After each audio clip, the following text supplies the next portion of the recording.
Oke, kita mulai ya. Baik, jadi bagaimana kita bisa menggunakan model matematika ini ya untuk memecahkan masalah-masalah di bidang simulasi dan pemodelan ya.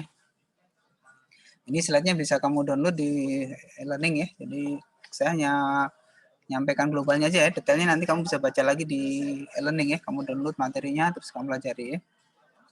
Nah, jadi kalau dalam kehidupan sehari-hari model itu kadang bisa pengertiannya itu miniatur ya. Misalnya kamu pernah dengar model pesawat, pesawat aeromodeling. Nah, itu berarti meniru contoh bentuk pesawat itu ya.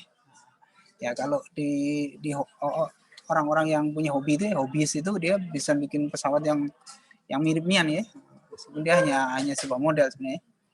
Terus peta, gambar, nah itu juga representasinya sebagai sebuah model ya. Oke, kalau dalam hubungannya dengan materi kita, yaitu model matematika ya. Saya cari slide-nya yang nyambung ya. Nah ini misalnya.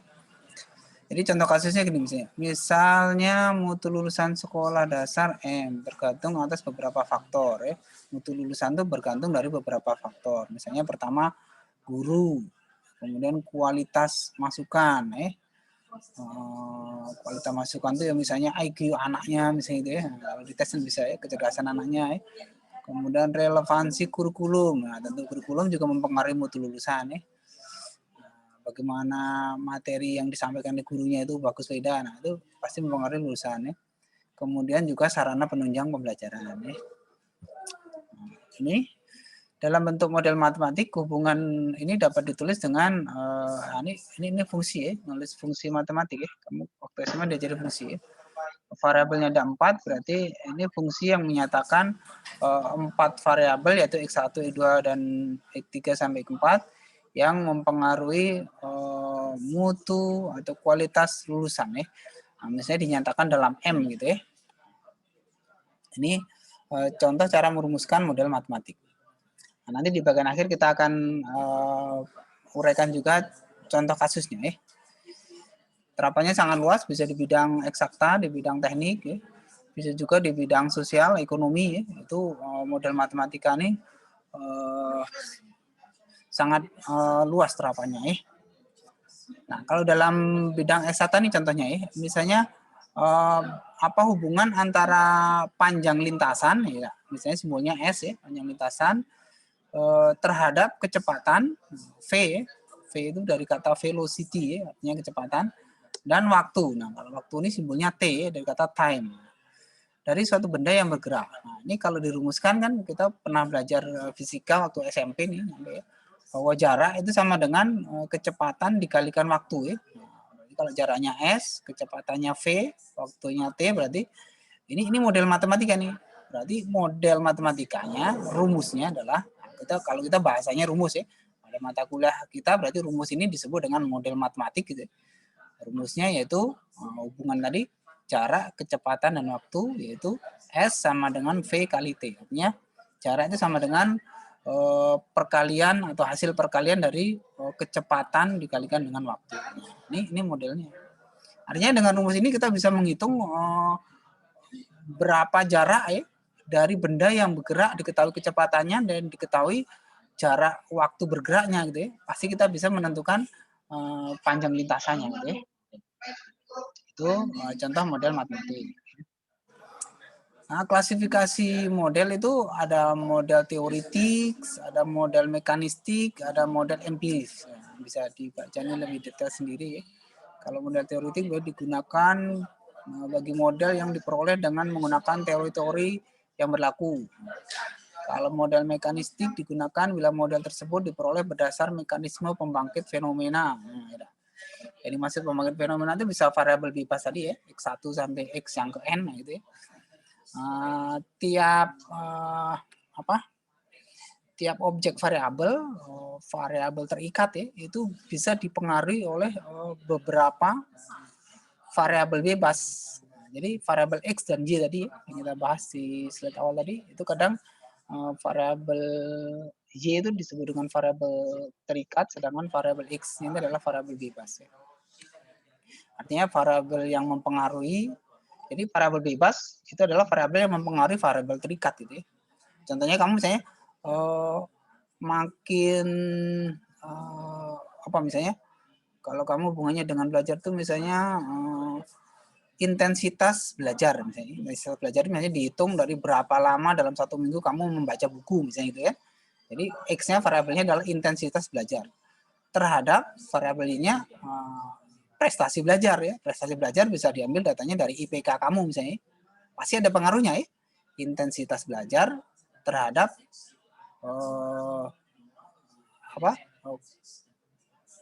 tingkat nilai-nilai hasil belajar ya, prestasi belajar ya. Pasti ada pengaruhnya kan. Hipotesanya tentu makin tinggi intensitas belajar, harusnya semakin tinggi juga prestasi belajarnya gitu kan. Nah itu nanti yang perlu dibuktikan ya. Caranya gimana ya? Cari datanya ya, ambil datanya, kamu ambil nilai satu kelas misalnya gitu ya. Terus disurvei ya, intensitas belajar anaknya disurvei bisa dengan kuesioner atau diamati gitu ya. Seminggu si A belajar berapa jam misalnya, terus dapat nilai apa dan terusnya ya. Nah, nanti dari data yang kita dapat bisa kita susun modelnya ya. Kalau dalam kasus seperti ini biasanya menggunakan metode regresi. Kita regresikan datanya, maka kita akan mendapatkan model persamaan regresi linier misalnya gitu ya. Nah, itu contoh juga model matematik ya. Oke, berikutnya apa itu model? Jadi ini ada konsep ya. Tiap tahap memerlukan pengertian yang mendalam, utuh tentang konsep, teknik, intuisi, pemikiran kritis, kreativitas, serta pembuatan keputusan. Bahkan faktor keberuntungan pun dapat saja terjadi. Nah ini tagline yang biasanya muncul saat kita melakukan pemodelan ya. Nah ini kalau kita baca flowchart-nya ya, bagaimana kita bisa menggunakan model matematika ini sebagai solusi matematik pada bidang simulasi ya. Jadi kalau kita lihat di sini awalnya tentu ada masalah ya, ada kasus, kemudian kita uraikan karakteristik dari masalahnya, kemudian dari analisis karakteristik masalah kita bisa memformulasikan model gitu ya, mendapatkan rumus matematik tadi gitu ya. Lalu kita analisa, jadi kita uji. Kalau kita sudah punya rumus, rumusnya harus diuji. Apakah rumusnya itu benar ya, dengan input X, hasilnya apakah benar Y, nah gitu ya. Itu dianalisis, kemudian divalidasi. Nah, jika sudah hasil validasinya sudah memenuhi syarat gitu, maka kita bisa menggunakan model matematik tadi, atau kita bisa menyatakan modelnya adalah model yang memadai gitu ya. Bisa kita gunakan untuk menyelesaikan satu masalah. Nah, ini tahapan-tahapan pembentukan model yang sederhana ya. Ini sesuai dengan flowchart tadi. Pertama kita cermati masalahnya, gitu ya. Terus gunakan variabel untuk menyatakan apa yang dicari. Jadi dirumuskan dalam variabel, gitu ya. Variabel apa saja yang mempengaruhi variabel terikatnya. Nah, kita definisikan variabel terikatnya ya. Contoh variabel terikat tadi misalnya jarak ya. Terus prestasi belajar, gitu ya. Terus kalau di dalam ekonomi itu misalnya laba optimum ya, laba maksimal ya, laba maksimal yang bisa diperoleh ya misalnya. Itu contoh-contoh variabel terikat. Nah, apa yang mempengaruhi? Kalau laba optimal ya dipengaruhi oleh modal ya. Modalnya berapa misalnya. Ada modal, kemudian ada sumber daya manusia. Nah, gitu misalnya ya. Contoh implementasi. Nah, ini ada kasus ya. Misalnya sebuah bidang berbentuk persegi panjang dengan selisih panjang dan lebar sama dengan 4 desimeter. Ini kayak soal SD loh ya. Nah, lihat nih kalau kamu dulu belajar SD matematika kayak ini penting ya. Ternyata sampai kuliah digunakan ya. Ini terapannya di kuliah ya, di mata kuliah simulasi. Jika luas bidang 96 desimeter persegi, formulasikan suatu fungsi untuk menyatakan luas bidang tersebut. Nah, ya kan? Jadi ada persegi panjang. Selisih antara panjang dan lebarnya itu 4 gitu ya, 4 desimeter gitu. Nah, berarti kita bisa merumuskan seperti ini. Kita rumuskan dulu ya. Jadi tahap pertama tadi masalahnya ya, kita uraikan masalahnya. Terus kedua kita misalkan ya. Jadi misalnya panjang bidangnya adalah X gitu ya. Maka lebarnya tadi kan selisihnya 4 ya. Berarti lebarnya adalah X min 4 gitu ya. Kalau panjangnya X, maka lebarnya X min 4 karena selisihnya 4 gitu ya. Sedangkan luasnya sama dengan 96 desimeter persegi gitu ya. Nah, sudah. Dari sini kita bisa merumuskan kan. Nah, kita tahu ya dari SD diajari ya. Kalau luas bidang itu ya panjang kali lebar kan. Nah, kita rumuskan ya. Jadi kalau perlu kita deskripsikan secara detail gini ya. Panjangnya X, lebarnya X min 4. Kemudian luasnya kita nyatakan dalam bentuk fungsi ya. Misalnya nama fungsinya L berarti Lx kita definisikan gitu ya. Nah, berapa? Apa rumus luas itu? Kalau dia bidang ya berarti bidang persegi panjang ya rumusnya panjang kali lebar ya. Panjangnya X, lebarnya X min 4. Oh, berarti model matematikanya adalah Lx sama dengan X dikalikan dengan X min 4. Nah, ini namanya model matematik. Coba perhatikan, ini ketemu persamaan kuadrat loh ya. Ada persamaan kuadrat di sini. Nah, berarti waktu kamu SMP belajar persamaan kuadrat, sekarang digunakan lagi. Gitu. Dari sini kita bisa mencari nilai X-nya kan. Kalau ini kita uraikan jadi persamaan kuadrat, maka akan ketemu nilai X-nya. Coba bisa nggak? Ada nggak yang bisa ngerjain ini? Kalau ditanya misalnya berapa nilai X yang memenuhi gitu ya. Ada. Jika ada persamaan fungsi X dikalikan dengan X min 4 sama dengan 96. Caranya kita uraikan gini. Nah, saya nulis ya, bentar ya. Nah, saya nulis nih ya. Jadi, kalau X dikalikan X min 4 sama dengan 96. Nah, mudah-mudahan terbaca ya. Ini saya nulisnya langsung di layar nih ya. Jangan pakai tangan. Ini kalau diuraikan, kalau kurungnya dilepas berarti kan X kali X. Berarti X kuadrat. Ya kan? Terus X kali min 4. Berarti min 4X. Ya kan? Sama dengan 96. Nah,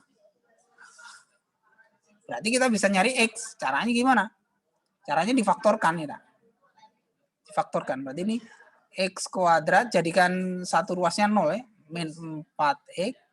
Oh, sorry ini. Kalau saya pakai pena agak susah nih. Kurangi yang 96 pindah ke ruas sebelah sini berarti jadi min 96 ya. Sama dengan 0. Nah, nggak tahu nih ada coret-coret nih. Mudah-mudahan masih terbaca ya. Nah, berapa X-nya? Ini kalau kamu SMP kan diajari. Caranya difaktorkan ya. Kita cari faktornya. 96 tuh berapa faktor dari 96? 96 tuh berapa kali berapa? Yang selisihnya 4 ya. Berapa lah? 96 ya. 96 kalau bagi 2 32. Kalau dibagi 4 16. Nah, ya kan? Kalau dibagi 16, kalau 16 dengan kalau 16 berarti kali berapa? Kali 8 ya. 16 kali 2 32. Oh. 16 coba ada saya cari kalkulator dulu ya. Apa kita butuh kalkulator ya. 16 itu dikalikan berapa ketemu 96 kali 6. Kali 6 ya, benar. Kali 6 ya. Berarti selisihnya ya. 16 dan 6 masih selisihnya masih 10 ya. Berarti 12 dan 8 Pak kali. 12 dan nah, cerdas nih baru. 12 kali 8 ya. Ya. 12 kali 8 itu hasilnya sama dengan 66 ya. Ya kan? Nah, berarti ini faktornya adalah 12 dan 8. Oke, saya tulis saja ya. Nah, di satu tuh saya ngetik aja lah pakai ini malah lebih simpel pakai ngetik ya. Nah, ini coba saya ngetik ya, bentar ya. Saya ngetik di sini aja ya. Nah, ini jadi solusinya adalah berarti ini persamaan kuadrat ini bisa saya tulis 9 min 8 kalikan dengan X min berapa? 12 ya? Ya, oh sorry, jangan min ini. Ini karena dia kalau dikalikan harus ketemu min 96 berarti tandanya harus beda. X-nya plus. Yang ini yang 8 X plus 8. Sorry. Yang X ini plus yang 8 harus plus, X min 12. Yang 8 ini harus plus ya.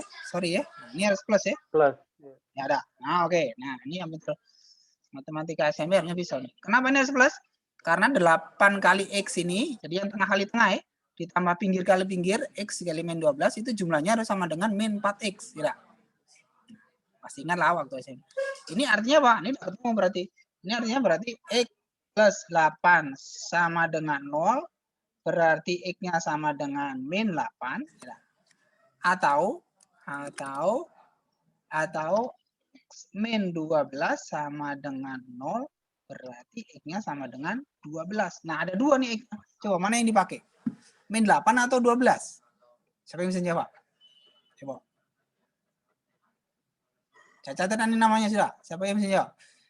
Ini dari solusi dari persamaan kuadrat ini ketemu dua. X-nya min 8 atau X-nya 12. Nah, X tadi kan menyatakan panjang. Ya. Berarti jawabannya yang mana? Yang min 8 atau 12? Hitung. 1. 12, Pak. Oke, ngapa 12? Kalau min 8 tidak memenuhi. Negatif. Min Pak. 8-nya memenuhi itu. Kalau kamu masukkan, ketemu dia. Ketemunya 0 kamu masukkan. Kenapa 12? Karena panjang kan nggak ada panjang itu negatif. Panjang kan positif. Ya. Panjang itu menyatakan apa, jarak ya. Nggak ada jarak itu negatif ya. Nah, berarti yang diambil adalah X-nya yang 12.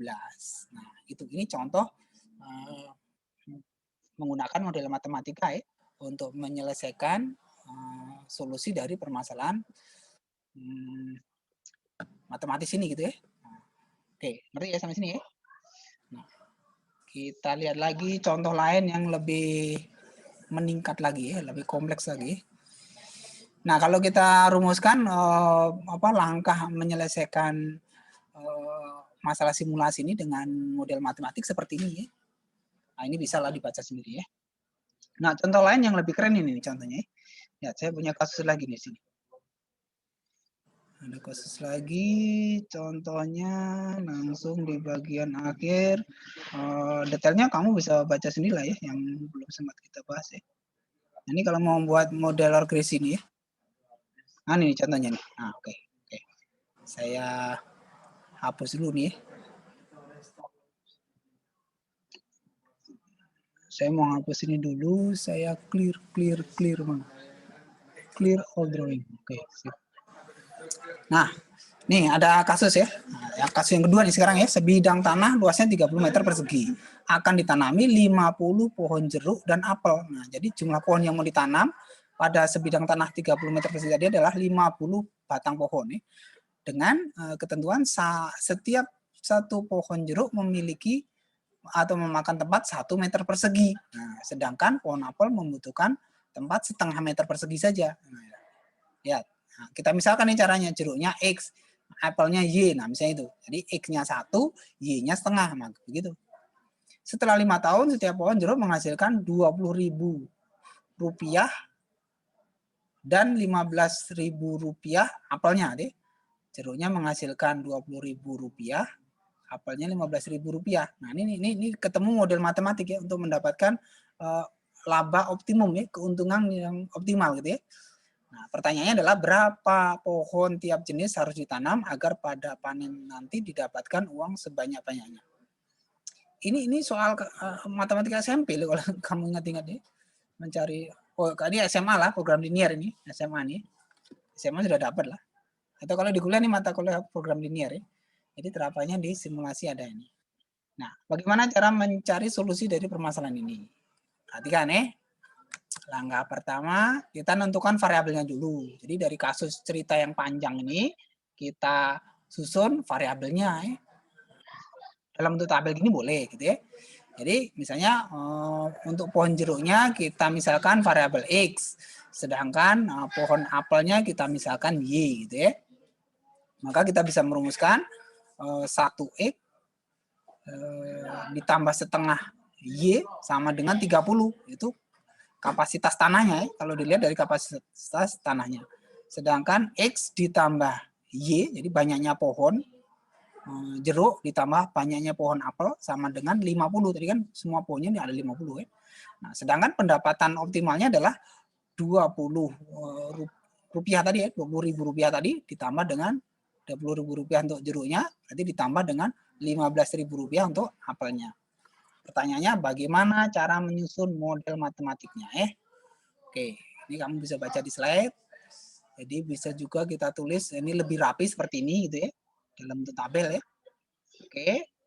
Nah, ini langkah-langkah mendefinisikan. Nah, kita bisa menyusun rumus model matematik dari pendapatan optimal, ya, pendapatan optimum yang bisa diperoleh.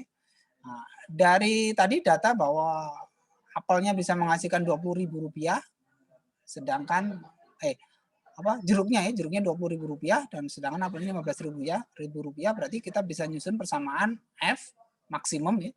F-nya adalah pendapatan maksimum, itu sama dengan 20X ditambah 15Y. Pertanyaannya kita akan mencari berapa nilai X dan Y sehingga pendapatan ini optimal, gitu ya.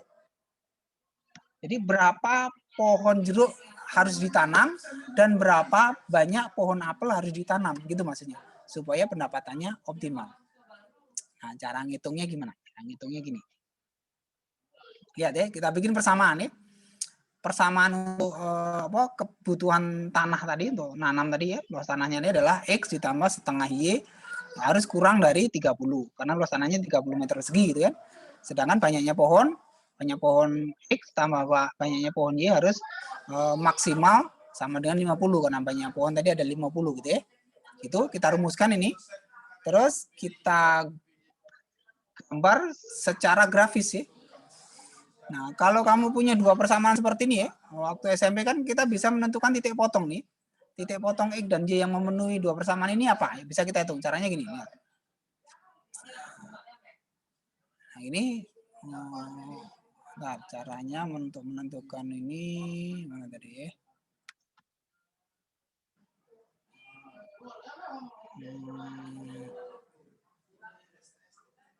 Atau langsung kita lihat gambarnya aja ya. Nah, jadi gini ya. Nah, kalau kita gambar seperti ini ya. Dua persamaan tadi ya. Jadi persamaan berdasarkan luas tanah dan persamaan berdasarkan banyaknya pohon tadi ya. Nah, ini yang garis ini adalah persamaan garis kalau kita gambar ya berdasarkan luas banyaknya pohon ya. Kan X ditambah Y sama dengan 50 tadi ya. Nah, itu kalau kita gambar seperti ini. Kan kalau X ditambah Y sama dengan 50, berarti kalau X-nya 0, Y-nya 50 gitu ya. Kalau Y-nya 0, X-nya 50 gitu ya. Berarti dia berpotongan di X sama dengan 50 dan di Y sama dengan 50. Nah, ini berarti garisnya. Ini berdasar banyaknya pohon. Sedangkan yang ini berdasar banyaknya tanah yang dibutuhkan ya, luas tanah yang dibutuhkan. Misalnya seperti ini. Nah, kalau kita perhatikan gambar ini berpotongan di sebuah titik ya. Nah, berarti kita harus mencari titik potong ini berapa gitu, untuk kita bisa menghitung berapa laba optimal yang bisa didapatkan ya, berapa nilai X dan Y sehingga menghasilkan laba yang optimal. Nah, untuk menghitung titik potongnya ini caranya dipotongkan ya, dua grafik tadi kalau kamu potongkan maka akan ketemu X-nya 30 sedangkan ini persamaan fungsinya ya. Ini kendala 2X. Kita lihat grafiknya ya. Kita hitung bisa sih. Coba kita hitung ya. Oke, saya nulis ini ya. Nah, mudah-mudahan waktunya cukup nih. Saya mau nulis di sini. Oke. Layar saya masih kelihatan ya? Halo? Masih, Pak. Kelihatan, Pak. Saya mau ngetik bentar ya. Oh, saya harus insert dulu. Kok insert nggak bisa sih? Bentar ya, saya nulis. Saya ngeklik grafiknya ini, saya mau ngetik masih. Kalau nulis pakai tangan tadi nggak bisa rapi tadi nih. Ini sorry, ketemu nih. Teks ya, insert teks. Oke. Jadi ada dua persamaan ya. Satunya X ditambah dengan setengah Y sama dengan 30 ya. Ini adalah luas tanahnya.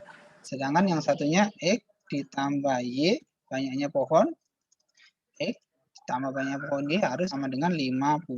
Nah, sudah kita eliminasi aja nih. Ini kalau kamu eliminasi ya. Nah, cara kita SMP lah ya. SMP nih, pelajaran SMP kan. Nah, tapi kalau program linear biasanya SMA ya. X dikurang X kan 0 ya. Berarti tinggal setengah Y dikurang Y. Berarti sama dengan min setengah Y. Nah, min setengah Y sama dengan 30 dikurang 50. Berarti negatif nih, min 20. Nah, ya dah. Tahu ya? Nah, karena min sama dengan min berarti min-nya hilang jadi plus ini ya. Berarti setengah Y sama dengan 20 berarti Y-nya sama dengan 40 ya. Berarti Y sama dengan 40. Nah, ketemu nih Y-nya 40 ya. Ya kan? Nah, karena Y-nya 40, maka kita masukkan aja ke salah satu ya. Ke persamaan yang pertama boleh atau persamaan yang kedua lebih mudah ya. Berarti X ditambah dengan 40 sama dengan 50. Nah, ini ketemu di sini. Di sini ketemu X-nya 10. adalah berapa nih X-nya? Berapa coba? Kalau X ditambah 40 sama 50 berarti X-nya berapa? 10. 10 ya. Dari mana 10? 10, Pak. Nah, jawab nih. 50 kurang 40, Pak. Oke, bagus. Nah, ketemu nih ya, berarti X-nya nih, berarti ini titik potongnya adalah terjadi pada saat X sama dengan 10 dan Y-nya sama dengan 40 gitu ya. Ini titik potong ini ya. Coba kalau saya tulis ini, coba saya tulis sini ya. Ini nih, kebetulan gambarnya belum di, nah ini saya gambar sini ya. Ini titik ini itu sama dengan 10,40 gitu maksudnya ya. Oke, nah. Oke, nah sekarang berarti kita akan mencari tuh, mana yang optimal di antara tiga titik potong nih. Apakah di saat X 30 Y-nya 0 berarti, atau di saat X-nya 10 Y-nya 40, atau di saat Y-nya X-nya 0 tapi Y-nya 50. Mana yang optimal? Nah, ini bisa kita hitung. Kita masukkan semua satu-satu ya. Nah, lihat ini. Kalau ini yang menyentuhkan titik potong tadi ini. Nah, kita masukkan seperti ini. Nah, lihat ya. Kalau kita masukkan X-nya 0, Y-nya 0, 0 dia keuntungannya. Berarti kecil ini ada untungnya kalau ini. Tapi kalau kita masukkan X-nya 30, Y-nya 0, berarti kan 20 kali 30 ya. Ditambah 15 kali 0, 0 ya. Berarti 600.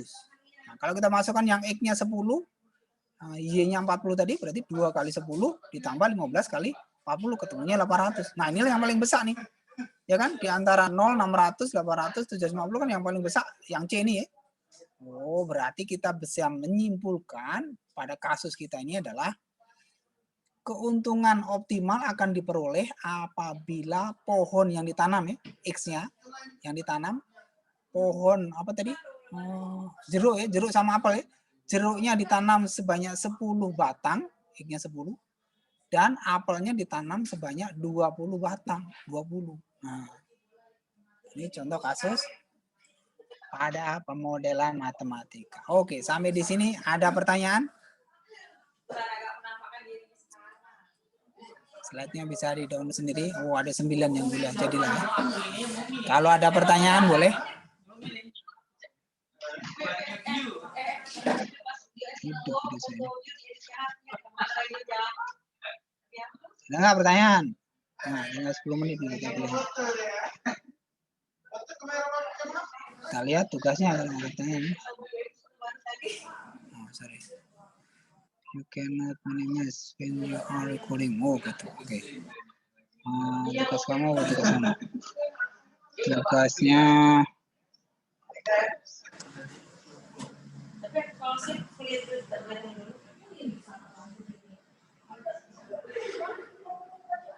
nah, kok enroll? Oh, sorry. Belum login saya. Tadi logout tadi. Kalau ada pertanyaan boleh lah ya. Masih beberapa menit lagi kita keluar. Oh, ini harusnya 20 nih. Yang kuliah cuma 9 ya. Oh, kok ada di PowerPoint ya? Oh, di sini ada tugas ini. Kalau di sini ada tugas, ngerjain yang di sini berarti. Oh, ini nah. Ada tugas. Oh, tidak nih. Ini kesimpulannya ya, sudah kita tahu tadi. Oh, gini aja lah tugasnya. Saya tulis ya tugasnya ya. Saya tulis nanti saya pasang di situ boleh. Nih.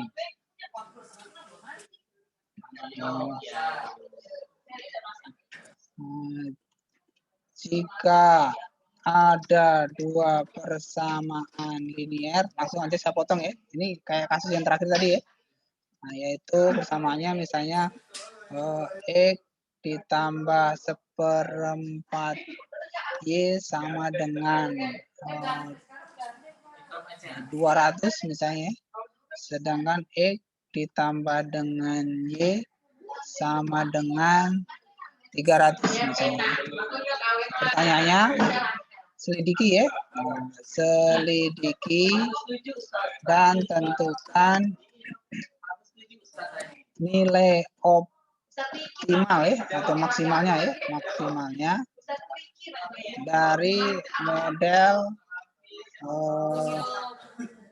model matematisnya misalnya 5x ditambah